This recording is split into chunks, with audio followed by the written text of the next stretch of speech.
Shelby cobra 427. 60കളിൽ വാഹന ലോകം അടക്കി വാണിരുന്നത് യൂറോപ്പായിരുന്നു. അതിനെ ചോദ്യം ചെയ്തുകൊണ്ട് അമേരിക്കക്കാരനായ കെറോൾ ഷെൽബി 65-ൽ പണിഞ്ഞുവിട്ട ഭീകരനാണ് ഷെൽബി കോബ്ര. അധികം ഡിസൈൻ ചെയ്ത് പൊലിപ്പിക്കാനൊന്നും നിന്നില്ല. ആദ്യം ഏകദേശം 1070 കിലോഗ്രാം ഭാരം മാത്രമുള്ള ഒരു കാർ ഷാസി കണ്ടെത്തി. അതിലേക്ക് ഒരു 7 ലിറ്റർ V8 അങ്ങോട്ട് തള്ളിക്കയറ്റി വെച്ചു.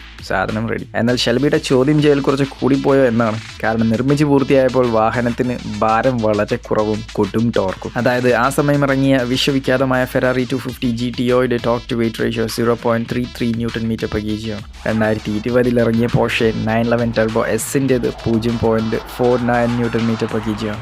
2018-ൽ ഇറങ്ങിയ മെക്ലാരൻ 720 എസിൻ്റെത് 0.54 Nm/kg ആണ്. എന്നാൽ 60 വർഷം മുൻപ് ഇറങ്ങിയ കോബ്രയുടേത് 0.61 Nm/kg ആണ്.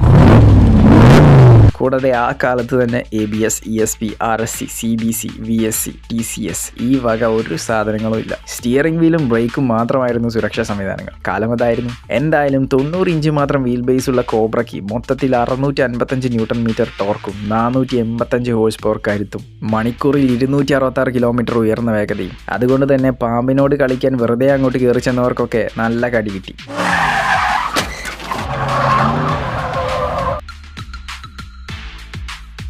കരുത്തും വേഗതയും ആരുടെയും കുത്തകയൊന്നുമല്ല എന്ന് തെളിയിക്കുന്നതോടൊപ്പം കോബ്ര അമേരിക്കയ്ക്കും ലോകത്തിന് തന്നെയും ഒരു പ്രചോദനമായിരുന്നു. കോബ്ര നൽകിയ ആത്മവിശ്വാസത്തിൽ അമേരിക്ക നിർമ്മിച്ചു തുടങ്ങിയ വാഹനനിരയുടെ ഏറ്റവും പുതിയ പതിപ്പാണ് ഈ വരുന്നത്, മസ്റ്റാങ്.